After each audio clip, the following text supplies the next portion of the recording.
di kolbumu, itu maknanya qaulan sadida.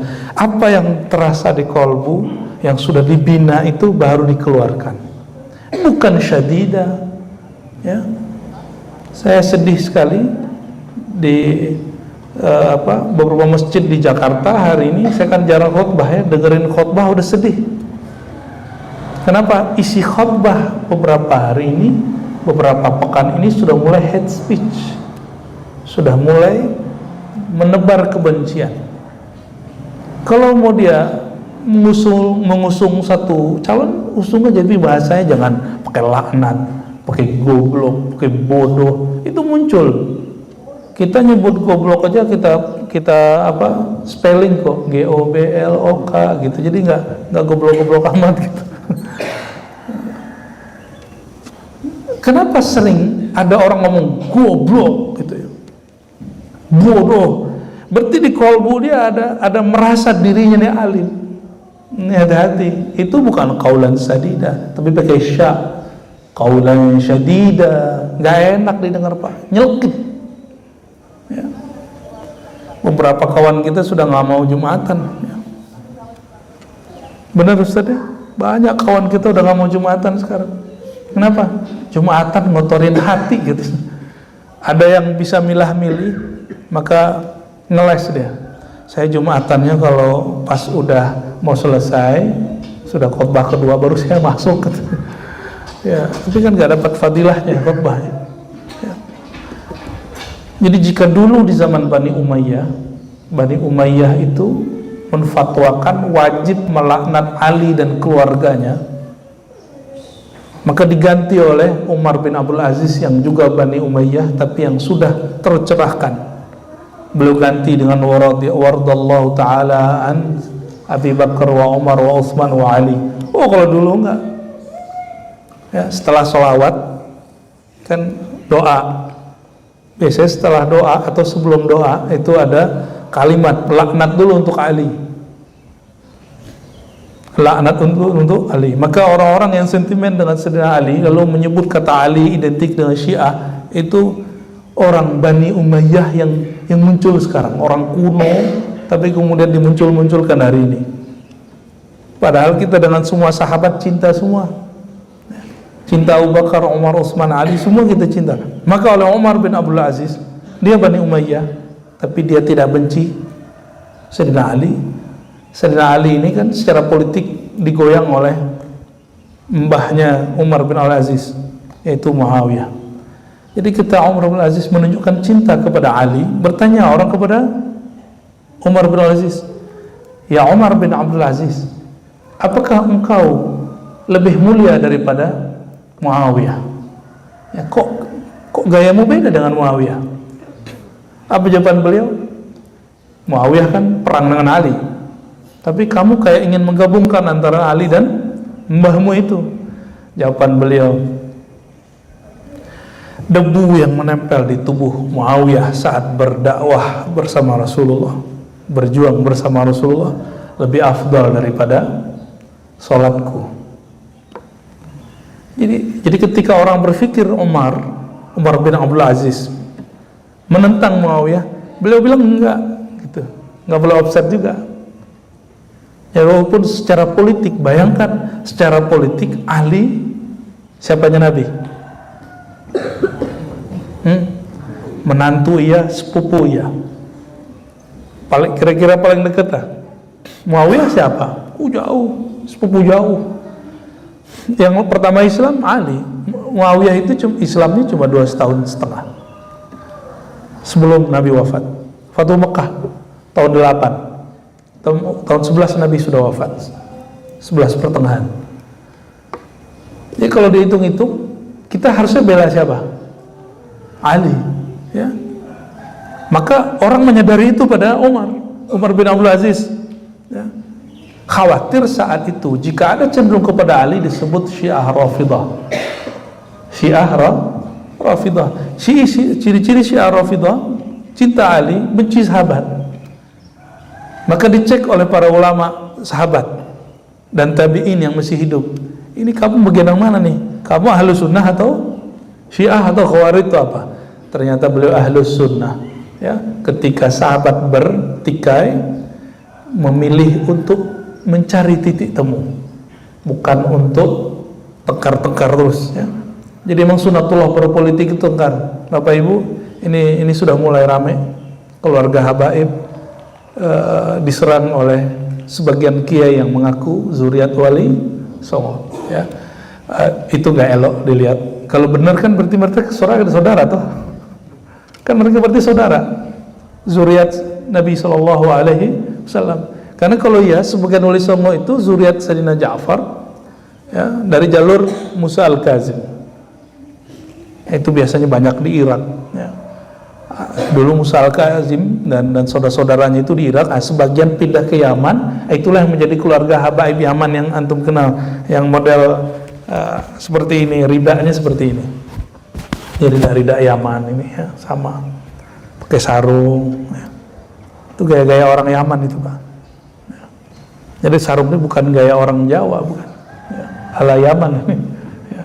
Bedanya kalau NU kayak Pak Haji, bajunya ada kerahnya kayak Gus Baha, ya, Gus siapa lagi tuh, Gus Ikdam siapa yang lagi masyhur itu, yang kayak beliau nih. Nah, ini udah sama kayak kita nih tuh. Ustaz Fadun, ya. Nah, jangan bawa gaya-gaya konflik lama ke zaman ini. Tapi apalah daya, Bapak Ibu, pakar-pakar politik itu tahu salah satu jualan terlaku adalah jual agama untuk kepentingan politik. Laku keras, ya. Maka konflik sudah dimulai. Ini yang disebut, ya, kita kabar-kabarin dari dulu akan terjadi konflik, ya. Konflik nasab ini bahaya. Kenapa? Karena Al-Imam Al-Mahdi yang disebutkan di hadis itu zuriat Nabi SAW. Kalau mereka udah saling bantah-membantah nasab, ntar kita bingung nanti Al-Mahdi-nya dari mana, ya. Allahumma sholli ala sayyidina. Maka qaulan sadida bukan kata yang dibagus-baguskan, tapi kata yang meluap dari dalam kolbu yang sudah sadar. Itu yang disebut qaulan sadida.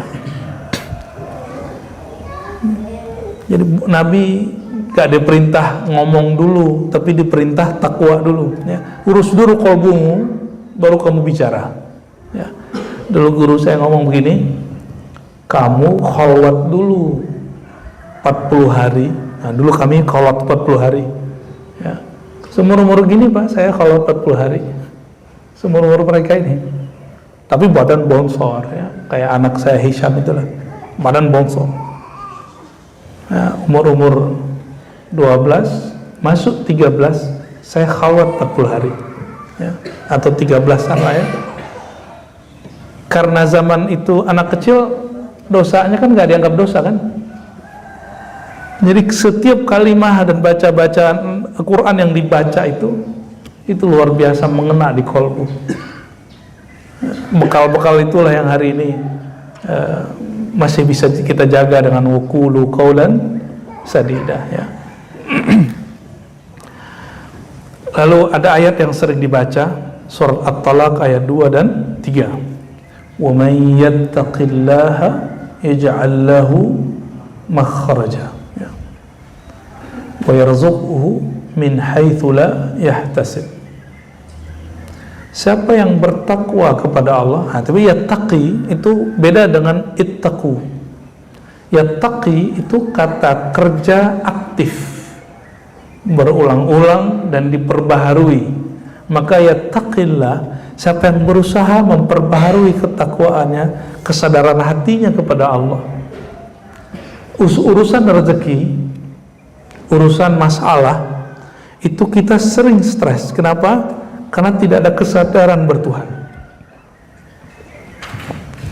Jadi kalau kita terjemah dengan tadi, wa may yattaqillah, siapa yang selalu menjaga kesadaran kolbunya dengan Allah, yaj'al lahu makhraja, Allah akan bukakan, jadikan, ciptakan bagi dia makhraj.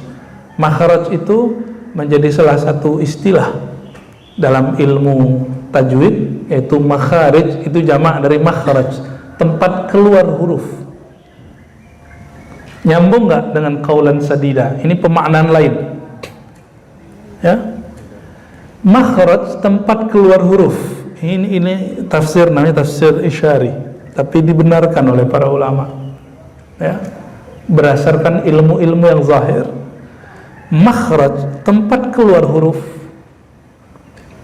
Tempat keluar huruf, kalau keluarnya pas, apa bacaannya? Bacaannya disebut mujawwad. Bacaannya bagus. Benar Pak Haji? Jadi bacaan yang disebut bertajwid itu bacaan yang memberikan hak kepada huruf, yang memberikan panjang pendeknya, cara bacanya, kaifiat dan sifat-sifatnya sesuai yang diajarkan oleh baginda Rasulullah SAW. Itu dalam ilmu tajwid. Ya. Jadi kalau ada imam suaranya bagus tapi bacaannya nggak enak, kita nggak sebut mujawwad. Ya. Imam kita sudah suaranya bagus, bacaannya sesuai dengan makharij, itu enak didengar.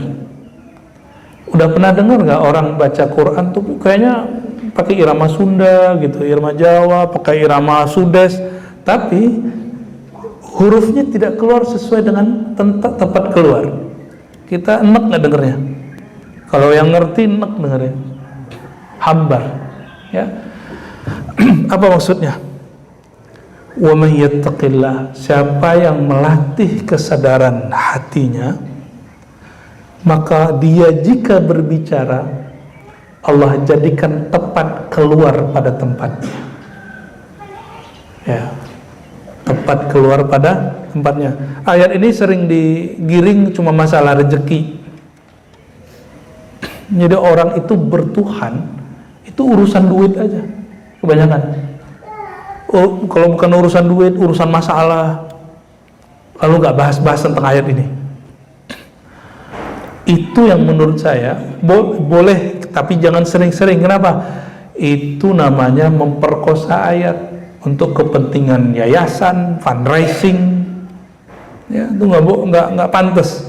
Al-Quran itu jangan jadikan dia berkhidmat kepada kita untuk kepentingan kita, tapi jadikan ayat ini kita berkhidmat mencari maknanya. Ya, sudah banyak teman-teman kita yang di dunia NGO menggunakan ayat ini, benar nggak Pak Haji? Dan kita geli loh dengernya. Loh kok, ini mulai nih fundraising nih. Ayatnya pasti ini, "Wa may yattaqillaha yaj'al lahu makhraja wa yarzuqhu min haitsu la yahtasib." Jadi takwa itu bersyarat jadinya. Takwa itu supaya Allah jadikan jalan keluar. Takwa itu supaya Allah kasih rezeki dari pintu yang tidak terbatas. Begitu kan? Padahal maksud ayat ini nggak begitu. Ayat ini global. Ayat ini jelas. Siapa yang yattaqillah, yang takwa, maka Allah akan yaj'allahu, Allah jadikan bagi dia makhraja, tempat keluar, nur yang sudah dia bangun, yang Allah kemudian hidupkan di dalam kolbunya, keluar dari kata-katanya, dari fikirannya, nanti baru muncul jalan keluar yang zahir, yang batin dulu. Jadi kajian boleh sama, ayatnya boleh sama, hadisnya boleh sama. Kenapa rasanya beda?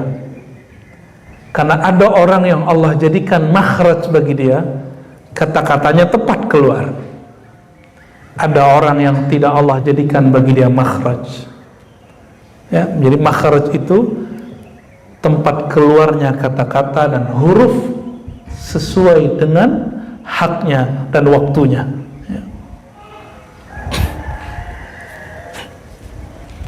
Wa yarzuqhu min haitsu la yahtasib. Allah akan memberi dia anugerah rezeki min haitsu, dari sekira-kira, la yahtasib, dia tidak perkirakan. Ini urusan duit apa urusan apa ini? Ternyata rezeki itu ada dua. Ada rezeki yang zahir, ada rezeki yang batin. Yang zahir betul, makanan, minuman, anak, pasangan, duit, rumah, kendaraan, pekerjaan, baju, pakaian, fasilitas-fasilitas kesehatan, itu semua disebut dengan wa yarzuqhu min haitsu la yahtasib. Tapi ayat ini bukan hanya sekedar masalah ini juga masalah rohani. Karena kalau kita baca ayat siratal ladzina an'amta alaihim, jalan yang engkau beri nikmat, itu nikmat zahir atau nikmat batin? Ayat itu yang kita baca di surah Al-Fatihah, pasti semua orang bilang ini jalan batin, nikmat batin. An'amta, yang engkau beri nikmat batin. Apa nikmat batin? Yang tidak engkau murkai ya Allah, dan bukan orang-orang yang sesat. Maka tidak dimurkai Allah berarti dapat sayang Allah. Itu nikmat. Jadi nikmat paling besar itu bukan kita yang tadi itu.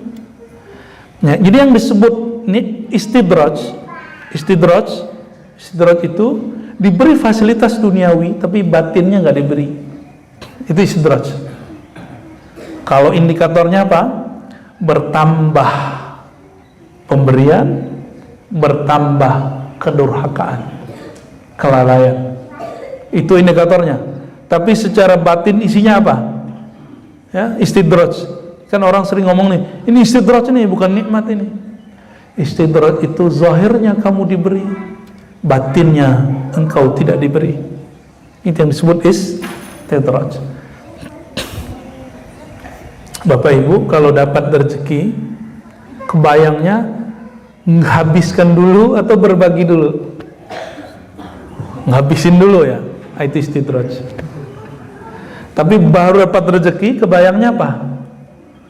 Ingin berbagi, itu nikmat. Jadi nikmat istidraj itu tergantung si kolbu itu. Makanya dimulai semuanya dari wa may yattaqillah. Siapa yang takwa kepada Allah, siapa yang menjaga kesadaran batinnya kepada Allah, Allah ciptakan bagi dia tempat keluar. Bagi kami dulu itu disebut dengan futuh atau tersingkapnya hijab. Dulu guru-guru kita sering mengajarkan doa ini, Allahumma ftah lana futuhal arifin. Ya Allah, singkapkanlah bagi kami sebagaimana engkau singkapkan kepada ahli-ahli ma'rifat. Ya. Itu penerjemahan daripada ayat ini ya. Itu surat At-Talaq ayat 2 ayat 3 ya.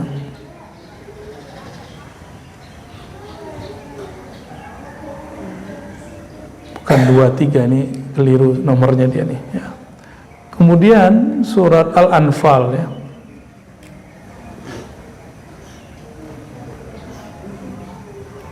Benar, surah At-Talaq ya.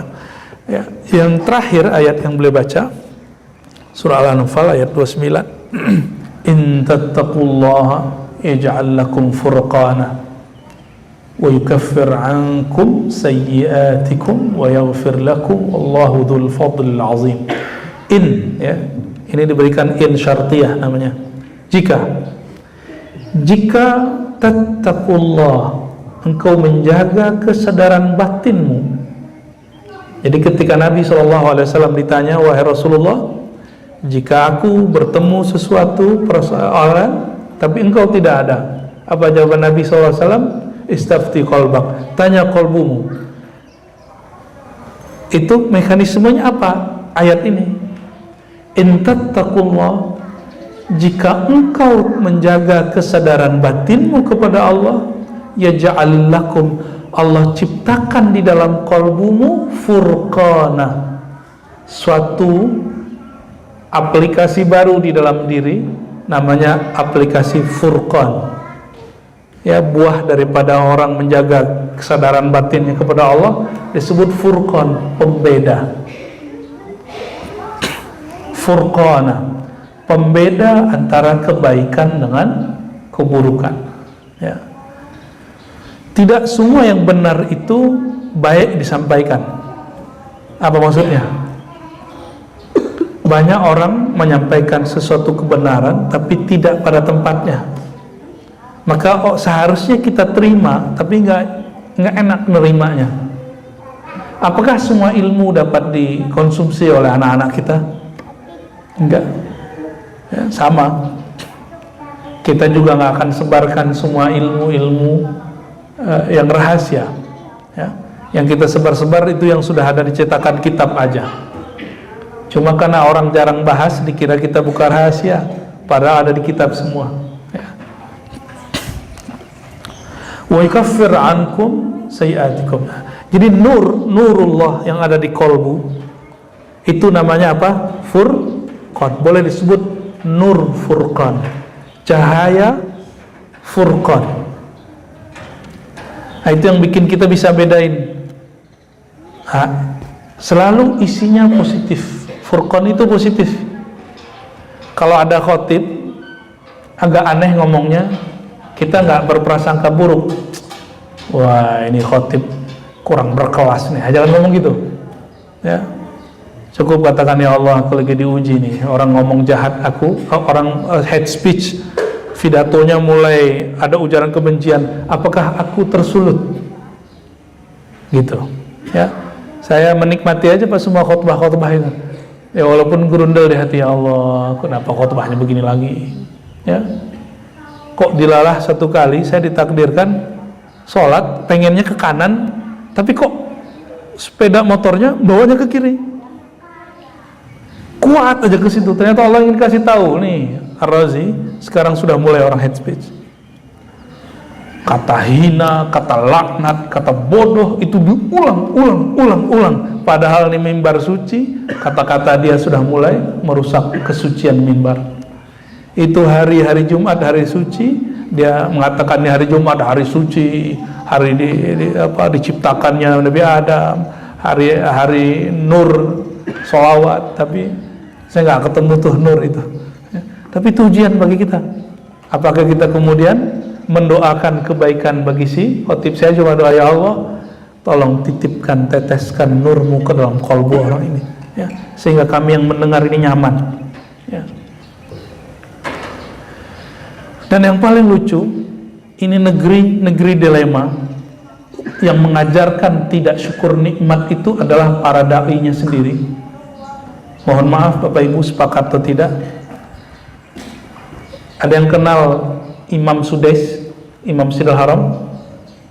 Syekh Sudais itu punya kawan namanya Shuraim. Bismillahirrahmanirrahim. Alhamdulillah Rabbil Alamin. Yang datar-datar gitu itu namanya Shuraim. Itu duo imam ini, jadi orangnya luar biasa. Sudais masih bertahan. Shuraim udah gak ketemu Pak, udah gak boleh jadi imam, diberhentiin karena pernah nyindir sedikit pemerintah. Sedikit dan nyindir, itu gak boleh khutbah lagi, gak boleh ngimamin lagi. Di Indonesia, ya, yang ngomong negara ini negara Firaun, itu dibiarin aja.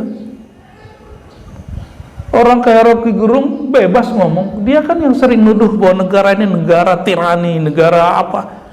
Itu kalau benar negara kita ini seperti itu Pak, diktator, dia udah gak ada dari kemarin. Yang pernah hidup di zaman Soeharto, gimana? Yang pernah hidup di zaman Soeharto, gimana Pak? Guru saya hilang semalam, cuma nyindir dikit.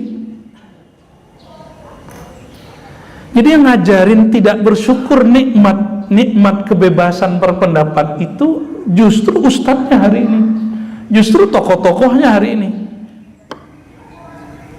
Ya, nuduh negeri kita ini tirani, ya, tidak ada kebebasan pendapat. Lah dia ngomong begitu bebas kok di mimbar-mimbar, di TV, di TikTok, di mana bebas. Kenapa orang-orang nggak sadar? Coba tinggal di Saudi lah bentar, nggak percaya. Ya. Tinggal di Malaysia lah bentar, di Brunei tinggal bentar ente, ya. Tuh si ustad-ustad yang ngomong begitu, coba tinggal. Makanya di Quran, kul siru fil ard, afalam yasiru fil ard, fatakuna lahum qulubun ya'qiluna biha. Surah Al-Hajj, ya, Pak Haji? Al-Hajj ingat saya. Maka apakah mereka tidak berjalan di muka bumi, pindah negara? Rasain. Uzbek, Bukhara, kotanya Imam Bukhari. Mana ada orang dapat izin pengajian begini? Nggak boleh Pak. Mana ada khotib kayak dia yang kata-katanya kasar begitu. yang ngomongnya laknat, ngomongnya bodoh, ngomongnya goblok, ya nggak ada, dibiarin aja, ya. Saya prihatin, ya, prihatin melihat semua ini. Ini gimana umatnya mau bersyukur nikmat, tapi dia sendiri tidak mensyukuri nikmat berkebebasan, ya.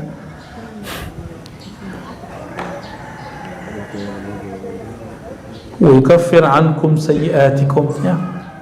Nah, nanti silakan rasakan sendiri. Kita sudah mengalami itu beberapa 2 kali, ya. Ya, mau diulangi lagi gak? Nah, rasa di kolbu ini akan menjawab, itu namanya furqan. Ya ja'al lakum furqan. Nur yang Allah titipkan di kolbu itu, dia dapat bekerja merasakan furqan, membedakan nanti, ya. Semoga warga TMP, ya, dan saya, Allah ciptakan di kolbunya nur furqan, amin ya rabbal alamin. Dan ajaibnya Quran itu disebut furqan, ya. Lalu faedah takwa itu setelah diciptakan nur, yukaffir ankum sayyi'atikum, Allah hapus kesalahan kamu, wa yaghfir lakum, Allah tutup semua kesalahanmu. Wallahu dzul fadlil azim. Dengan apa Allah tutup? Bukan dengan hebatmu beramal, tapi dzul fadlil azim, karena dia punya anugerah yang banyak, ya. Kita baca hadis Nabi SAW dari Abu Hurairah radhiyallahu ta'ala anhu. Qila ya Rasulullah, ada yang bertanya, wahai Rasulullah, man akramun nas? Siapakah manusia paling akram, paling pemurah? Ada juga terjemahan akram ini asyraf, paling mulia. Lalu Nabi menjawab, atqahum, yang paling bertakwa. Hadis ini dijadikan dalil untuk ngomongin nasab, nggak nyambung, ya. Bab nasab itu sesuatu, nasab itu bab yang berkaitan mengenai orang mendakwakan dirinya, saya keturunan Syanu. Terus kalau ada ayat atau hadis yang menyebutkan, ya, atqakum, atqahum, yang paling mulia adalah orang yang paling bertakwa, itu bukan untuk membatalkan ilmu nasab, ya, itu lain cerita. Karena ilmu nasab itu satu ilmu yang nggak ada kaitannya dengan bab ini. Ini bab kolbu, ilmu nasab itu bab empirik, ya, zahir, ya. Faqalu laisa an hadza nas'alu, wahai Rasulullah, bukan sekedar itu yang kami tanya. Lalu Nabi jawab, ya, orang paling mulia, paling pemurah, fa Yusuf, Nabi Yusuf, Nabiullah, anak Nabiullah, cucu Nabiullah, cucu cicit daripada Khalilullah, yaitu Nabi Ibrahim. Coba, Yusuf itu anak siapa, ya? Yusuf bin Yakub bin Ishaq bin Ibrahim. Nabi nyebutnya Yusuf Nabiullah bin Nabiyillah bin Nabiyillah bin Khalilillah. Yang terakhir disebut Khalil, yaitu Nabi Ibrahim. Qalu, lalu mereka bertanya, bukan sekedar itu wahai Rasulullah, laisa an hadza nas'alu. Lalu Nabi SAW bertanya, terus maksud kamu tentang apa? Fa an ma'adinil Arab, apakah tentang orang Arab? Tas'aluni, kamu bertanya? Maka Nabi mengatakan, khiyaruhum, orang Arab paling mulia di zaman jahiliyah, lalu masuk Islam, maka dia khiyaruhum fil Islam, dia akan mulia dalam Islam idza faquhu, jika mereka mengenal hukum-hukum Allah. Maksudnya apa? Orang murtad, orang Islam masuk mu'alaf, semulia apa mu'alaf itu, sebesar apa kemuliaan dia sebelumnya. Maka kalau orang biasa masuk Islam nggak booming, kalau artis masuk Islam booming nggak? Booming. Nah, itu maksudnya. Kalau saintis masuk Islam booming nggak? Saintis. Ada ahli sains masuk Islam, oh itu kemudian diputer-puter tuh berulang-ulang. Pendeta masuk Islam luar biasa nggak? Coba kalau orang yang jarang ke gereja masuk Islam, biasa aja, wajar, kamu jarang masuk gereja, ya. Tapi kalau pendeta, misalnya nih, yang mantan pendeta itu siapa? Yahya Waloni gitu. masuk Islam rame. Maka dia kalau ngomong tentang agama dia terdahulu menarik. Tapi kalau dia ngomong akidah, ngomong fikih, ya tentu dia nggak sebagus dia ngomong agama sebelumnya. Itu maksudnya. Coba kalau saya ngomong kristologi nggak menarik, Pak. Tapi kalau mu'alafnya seorang pendeta ngomong itu menarik. Itu contohnya, ya. Idza faquhu, maka kemuliaan itu bukan berdasarkan nasab, betul. Kemuliaan dalam bab ini kemuliaan yang lain. Babnya ini kemuliaan ilmu. Idza faquhu, jika mereka berilmu, punya pemahaman. Ya, faquhu beda dengan faqihu. Faqihu itu sekedar paham. Tapi kalau faquhu orangnya menguasai hukum. Hadis kedua kita kejar aja biar dapat hadis semua. Dari Abu Sa'id Al-Khudri radhiyallahu taala anhu, ini juga sahabat yang banyak meriwayatkan hadis. Beliau meriwayatkan dari Nabi SAW. Nabi bersabda, "Inna dunya hulwatun khadirah." Dunia itu hulwah. Hulwah itu manis, asik, bener asik ya? Ya. Khadirah, sangat menyilaukan. Khadirah itu secara harfiah berarti hijau, maksudnya menyilaukan. Wa inna Allah mustakhlifukum fiha. Allah lah yang mengangkat kamu jadi khalifah. Ingat, yang jadi khalifah kita atau jin? Ya, jadi perlu nggak takut dengan jin yang ada di kebun? Hah? Katanya di kebun belakang ini masih ada yang tinggal katanya. Ya. Perlu nggak takut? Nggak perlu takut, karena khalifah di bumi siapa? Kalau kita khalifah, dia takut sama kita, dia harus hormat sama kita, nggak usah takut. Cuma biasa rakyat itu membentak pemimpin itu ngecek, ngetes sebenarnya. Ini takut nggak, bisa dikuasai nggak? Ya? Bisa dipengaruhi nggak? Ternyata banyaklah kita urusan begini aja udah takut. Gimana ketemu malaikat mungkar nakir? Lebih horor. Apalagi mau ketemu Nabi Khidir, katanya lebih horor lagi banget. Ya. Ini aja nggak lolos ya. Fayanzur kaifa ta'malun. Maka perhatikanlah amal dia. Ya. Amal dalam bahasa Arab itu tidak hanya amal yang kita pahami bahasa Indonesia. Amal itu dibagi, amal fisik, sholat, zakat, amal dompet berbagi, amal akal bertafakkur, amal kolbu berzikir, amalnya ruh bermakrifat. Itu beda-beda tuh. Maka sejauh mana orang beramal, sejauh itulah nur ketakwaannya. Ketika pandemi, orang yang suka sholat tahajud masih ketakutan. Benar gak? Masih cemas, berarti tahajudnya gak bekerja. Berarti di tahajud selama ini belum dengan ruhnya. Ya, belum dengan ruhnya.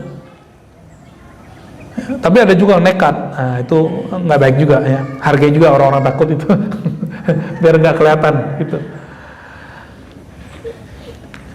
Dalam hal ini kita sudah ngeliat banyak orang yang berhaji berkali-kali. Itu pas pandemi kemarin. Ini pada lupa semua kan? Kita, norak bener tuh ya. Kita malu kalau ingat-ingat hari-hari itu. Ya. Orang-orang tegang semua. Yang kena di Depok bagian mana? Yang takut Depok bagian sini.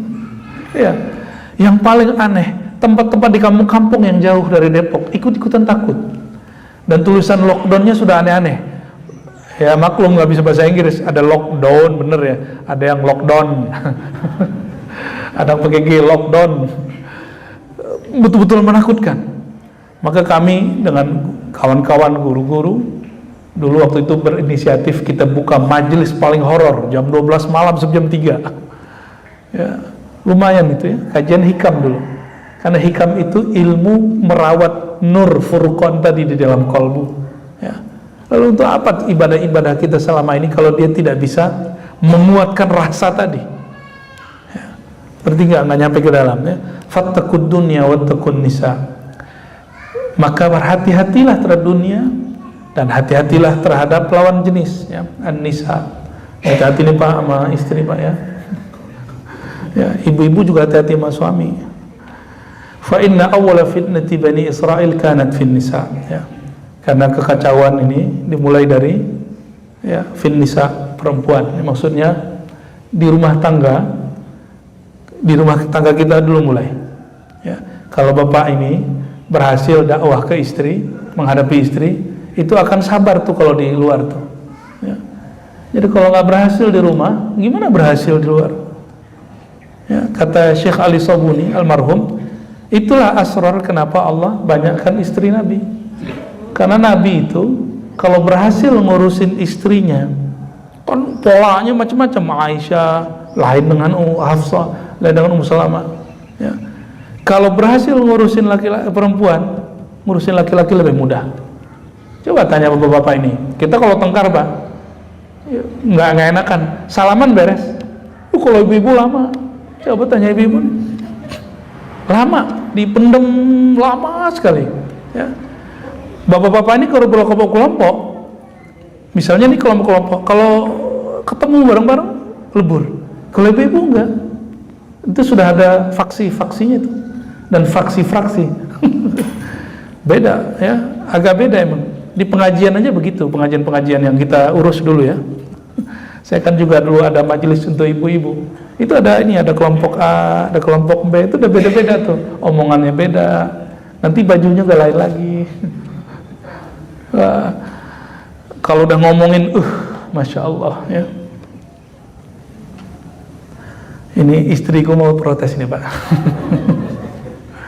Tapi dia nggak bisa protes, nggak megang mic. Paling protes di rumah ya. An Ibnu Mas'ud, dari Ibnu Mas'ud, anna Nabiy sallallahu alaihi wasallam kana yaqul, ya, berkata, Allahumma inni as'alukal huda wat tuqa wal afaf wal ghina. Ya, mungkin orang bertanya, Ustadz, Buya, Kiai, ya, itu orang nanya ke kiainya, ke gurunya. Terus gimana supaya kita dapat takwa? Kalau ini kan dasar-dasarnya. Ternyata takwa itu mesti diminta kepada Allah yang menciptakan nur ketakwaan. Ini doanya. Ini favorit saya, doa sejak masih belajar hadis pertama sampai sekarang. Sebelum belajar sama Kiai Ali Mustafa Yaqub, ya, gurunya beliau juga. Ya, kami ini seperguruan juga tapi beda tempat ya. Itu kita salah satu wirid kita, ternyata masuk ke dalam wirid pagi sore. Dulu maksurat, ada wirdul latif, ada maksurat versi Hasan Al-Banna, ada wirdul latif versi Al-Habib Abdullah Al-Attas, ya. Allahumma inni as'aluka al-huda wat tuqa wal afafa wal ghina. Itu bahasa Arabnya. Orang kita ini kalau nggak doa pakai bahasa Arab kurang afdol. Ya, padahal enak tuh doa pakai Indonesia. Allahumma inni, ya Allah, aku bermohon, as'aluka, meminta kepada Engkau, al-huda, berikanlah nur hidayah dalam diriku, wat tuqa, nur takwa, nur furqan tadi di dalam diriku, pembeda, wal afaf, afaf menjaga diri, ya. Afaf ini juga berarti tidak suka meminta ta'affuf, juga berarti menjaga kehormatan diri, kehormatan rohani. Wal ghina, rasa berkecukupan, ini yang mahal. Rasa berkecukupan. Ini mau ustadz, mau jamaah, kalau Allah nggak beri rasa ghina, disitulah muncul namanya sifat tamak. Kalau tamaknya kami ini, tahu nggak Bapak Ibu? Kalau zaman now, kalau punya pesantren, nggak ada puasnya mau bangun. Tapi saya lihat Pak Haji santai ya, alhamdulillah santai. Ada yang nggak puas tuh. Belum beres ini, tanah sebelah udah ditawar lagi gitu ya. Ya walaupun Pak Haji ada niat kemana, tapi kayak santai ya. Walaupun ada niat mau kemana, tanah mana saya lihat tuh. Tapi relax ya, nggak terlalu ngoyo. Banyak yang begitu. Jamaahnya bingung sendiri. Kami disuruh nggak tamak kok Pak Kiai tamak. Gitu. Kami disuruh ya untuk tidak rakus kok pakai rakus. Itu kadang-kadang batinnya murid bertanya. Tapi itu ujian bagi murid, apakah dia suuzon sama gurunya ya. Kalau kita melihat fenomena begitu, cukup katakan mungkin kiai memikirkan banyak permintaan orang pengen ngaji, pengen nyantri, tapi tempat kurang banyak ya. Kita husnuzon. Tapi pada diri seorang muallim, dia mesti lihat-lihat ini. Wal ghina ini rasa cukup. Kalau orang tempe rasa cukup itu apa? Alhamdulillah. Ini biasanya gini, kalau udah punya rumah ada aja kurangnya, bener gak? Bener Pak ya? Ada aja kurangnya. Padahal ini sudah sejuk ya. Dulu pengen rumah yang sejuk, dikasih yang sejuk. Ada aja kurangnya. Pengen dapat kamar sekian, ada lagi yang kurangnya, kamarnya berapa gitu. Kalau nafsiyah, jiwa ini emang dia nggak ada puasnya, maka mesti diminta kepada Allah rasa cukup. Jadi ghina itu bukan artinya kaya, tapi rasa cukup. Karena banyak orang yang Allah kayakan secara zahir, tapi tidak Allah berikan rasa cukup di kalbunya. Sekarang itu kan banyak artis-artis bedah rumah, bener nggak? Waduh, kita ngelihatnya, masya Allah, itu kayaknya kalau ada makanan langsung ininya keluar meler Pak, langsung. Dan coba lihat, orang yang sudah punya rumah bagus, itu melihat begitu, terpancing lagi. Jadi memang tontonan-tontonan begitu mungkin ada bagus di sisi lain, tapi di sisi lain justru mencederai hati. Kalau bagi yang belum kuat, belum diberikan rasa al-ghina ya. Nabi itu, Bapak Ibu, kalau sempat ke Madinah, minta ke Ustadz bawa kami ke museum yang mengajarkan tentang rumah Nabi dulu bagaimana. Nanti kita lihat ukuran rumah Rasulullah SAW. Ya, rumah Nabi itu kan banyak karena emang istrinya banyak, tapi nggak besar-besar. Karena tamu terus datang, terus datang, ya. Tapi beliau mengatakan baiti jannati. Nah, itu disebut ghina. Rumahku ya surgaku. Udah begitu belum Bapak Ibu? Ya. Surga itu ya tidak ada laghwan fiha, nggak ada lagi ya kata-kata yang nggak penting. Di dalamnya hanya ada salama. Jadi kalau di rumah kita, mohon maaf ya, rumah kita semua sedang belajar jadi surga. Ya, saya yakin Pak Haji aja pasti ada sedikit gesekan sama istri. Padahal hafizah, ya, ustadz, ustazah misalnya. Ya, apalagi yang bukan ustadz dan ustazah. Itu normal, itu normal. Itu proses. Emang Nabi nggak pernah begitu. Emang Nabi nggak pernah konflik dengan Aisyah. Lalu kenapa nggak sampai ada turun surat At-Talaq, surat At-Tahrim?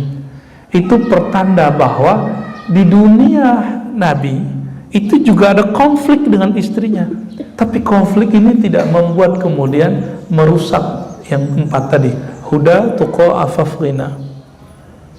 Mau rumahnya menjadi surga, minta empat ini. Ini pilar surga di dunia. Al-huda, petunjuk. Huda itu dalam Quran surat Taghabun, wa may yu'min billah yahdi qalbah. Siapa yang percaya kepada Allah, wa may yu'min billah yahdi qalbah, Allah akan bimbing kalbunya.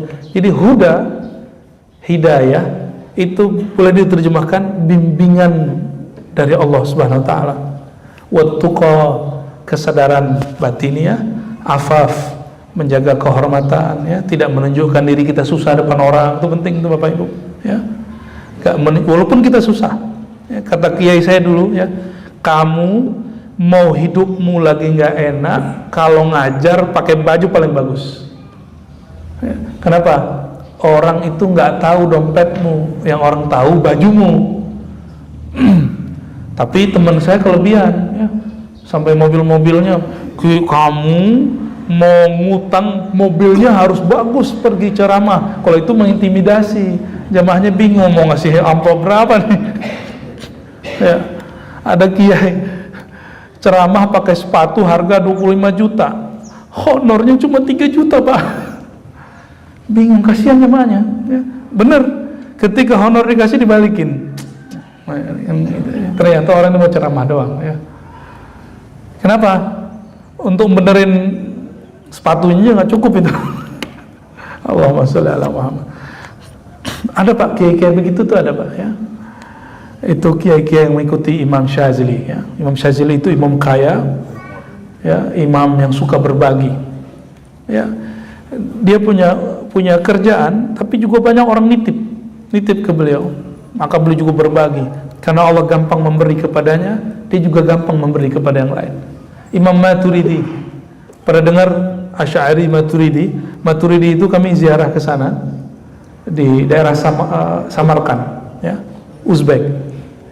Itu daerah tadinya perkebunan. Itu kebun semua punya Imam Maturidi dulu, tapi sekarang udah banyak jadi perumahan. Beliau tanam apa, Pak? Anggur. Di sana bukan kurma, anggur, apel, dan sejenisnya. Biasanya panen sekali berapa bulan. Itu dia ngajak orang ngaji. Caranya gimana? Bagi dulu. Jadi dia ngasih orang, baru kemudian dia ajar. Inilah kemudian menginspirasi pendiri Jamaah Tabligh.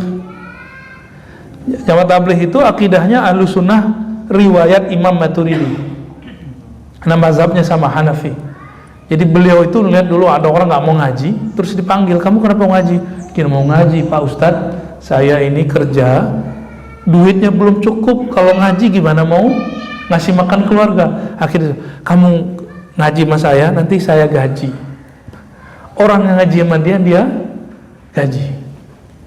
Itu pendiri Jamaah Tabligh namanya Maulana Ilyas Al-Kandahlawi, ahli hadis, ahli zikir, ya, penerus ajaran Maturidiyah, ya, dan ahli hadis. Doakan kami juga nanti bisa begitu termasuk haji, ya, insyaallah. Semoga kita semua para muallim ini Allah berikan seperti itu, amin ya rabbal alamin. Kalau nggak sanggup, nah, bersamai orang-orang yang muallim, berbagi bersama mereka, ya, supaya kita bersama dia nanti di surga insyaallah, ya. Hadis terakhir. Sebelum hadis terakhir, saya baca hadis sami' man halafa ala yaminin thumma ra'a atqa lillahi minha falyati taqwa. Kita ada nazar, ternyata nazar kita kurang baik, maka boleh ditinggalkan, ambil yang lebih baik. Maksudnya takwa, misalnya ada orang bernazar, nazarnya itu isinya kemaksiatan. Kalau aku lolos dalam bidang ini, maka aku datang ke bar gitu, aku minum khamar, aku main judi gitu. Itu benar gak tuh? Ya. Maka dia cukup puasa 3 hari, lalu dia cukup ganti dengan sholat. Saya sholat atau puasa. Tapi saran saya, jangan suka bernazar, karena itu di luar sunnah Nabi SAW. Hadis penutupnya, An Abi Umamah Sudai bin Ajlan Al-Bahili radhiyallahu ta'ala anhu qala sami'tu Rasulullah sallallahu alaihi wasallam yakhutubu fi hajjatil wada. Ini hadis menarik, kenapa? Ini salah satu hadis terakhir yang didengar sahabat waktu haji wada. Haji wada itu bulan Zulhijjah, haji wada. Nabi meninggalnya Rabiul Awal. Coba dihitung, Zulhijjah habis, berarti pertengahan masuk awal, berarti 3. Sahabat Nabi ada yang tidak ketemu lagi setelah haji, karena dulu nggak ada YouTube, nggak ada Facebook, nggak ada TikTok, ya, nggak ada telepon, jadi nggak bisa ngecek. Sahabat Nabi yang pulang ke Madinah pun ada yang udah nggak ketemu Rasulullah, cuma sahabat-sahabat khawas yang ketemu Rasulullah SAW. Ya. Apa yang didengar saat Nabi selesai haji wada? Ittaqullah, ini khutbah Nabi. Jadi memang salah satu sunnah dalam berhaji itu khutbah. Ya. Ittaqullah. Nah, pesan pertamanya apa? Bertakwalah kepada Allah. Ya. Latihlah kesadaranmu, batinmu selalu terhubung dengan Allah Subhanahu wa taala. Wa shallu khamsakum. Lalu jagalah salat 5 waktu. Wa sumu syahrakum. Jagalah puasa di bulan Ramadan. Jadi Nabi nyebut syahrakum. Ramadan itu disebut syahrakum, bulan kalian. Maka ketika ada hadis dhaif menyebutkan Ramadan syahra ummati, hadisnya dhaif, tapi di sahih versi ini bahwa Ramadan itu bulan umat Nabi Muhammad sallallahu alaihi wasallam. Walaupun hadis yang tadi hadisnya dhaif, tapi yang ini sahih ya. Wa addu zakata amwalikum, tunaikan pembersih harta kamu disebut zakat. Wa ati'u umara'akum, dan taati pemimpin kalian. Nah, bayangkan apa kata Nabi? Wa ati'u umara'akum, taati pemimpin kalian. Di hadis lain Nabi mengatakan walau kana abdan habasyian, walaupun pemimpin kamu orang yang hitam legam, bukan orang Arab tapi orang Habasyi, orang Ethiopia, mantan budak, mesti dihormati ya, mesti ditaati. Tadkhulu jannata rabbikum, pasti kamu masuk surga.